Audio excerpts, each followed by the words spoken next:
A while back, Nissan unveiled a prototype for their all-new 400Z, and the hype that this car has received since then has been through the roof.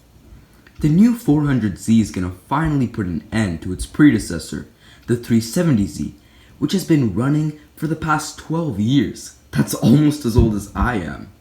Although, I'm willing to forgive Nissan on this one because the new 400Z is nothing like its older sisters. First up, we got the exterior. The 400Z's body lines are reminiscent of the OG 240Z. It has that classic look with just a hint of modern taste. In the unveiling of the 400Z prototype, we saw it wearing a striking coat of paint, the color of lemon avocado salad dressing, rocking some bronze 19-inch alloys. It had a sharp rear end, teardrop-shaped headlights, and even has what looks to be like some exquisite carbon fiber. Personally, I think it's dope. I really like the aesthetic of the 400Z. It doesn't have a giganto-humonginormous grille or overly futuristic styling that make it look like some alien spaceship. Nah, the 400Z's design is clean and simple, but it's nonetheless sleek and aggressive. And you can't say that about many cars these days. I'm looking at you, BMW. The only complaint about the 400Z styling was the gaping hole in the front bumper. Now, I agree that Nissan probably should have found a better design for the front bumper, but hey, that big hole means you got room for a big heat exchanger after you turn up the boost on those twin turbos. Wait, hold up. Twin turbos? That's right, y'all. Part 2, the powertrain. It doesn't matter if your car looks good if it doesn't have the power to back it up.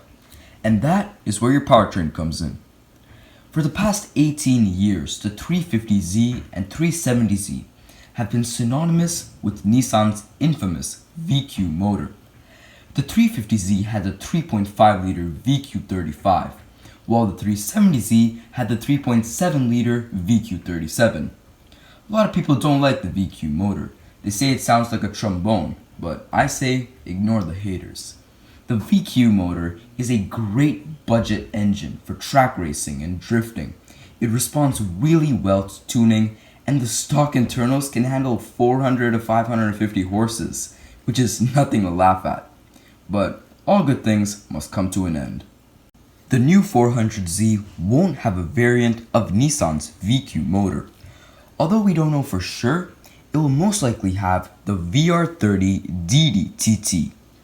If those first two letters VR sound familiar, it's because the VR30 is from the same engine family as the VR38 DETT, the 600 horsepower fire-breathing monster of an engine that powers Godzilla himself. The VR38 DETT is a 3.8-liter twin-turbo V6 motor. The VR30 DDTT is slightly less buff. It's a 3-liter twin-turbo V6 motor, making it very similar to the VG30 that Nissan used in their old 300ZX.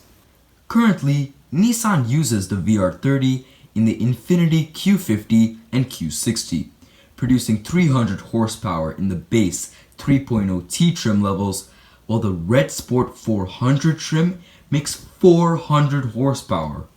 Now the big question is, which one will the 400Z get? A detuned VR30 making just 300 horses? Or a muscular, refined 400 horsepower VR30 tuned to perfection? I think it's likely that the 400Z will get the 400 horsepower VR30. Firstly, there's got to be a reason that they named the 400Z the 400Z and not the 390Z or the 420Z. It would make sense for the name of the car to signify the amount of power it makes. Secondly, every new generation of the Nissan Z, well, except the 350Z, but every other one has been more powerful than the last. Currently, the Nissan 370Z Nismo produces 350 horses. It just wouldn't be logical for Nissan to go backwards and make less power. So for this video, we're going to assume that the 400Z will have a 400 horsepower VR30 DDTT. Now that is a real game changer. I mean, 400 horsepower is insane. That's more than 2.5 of the OG 240Zs, because those things only made like 150 horses each.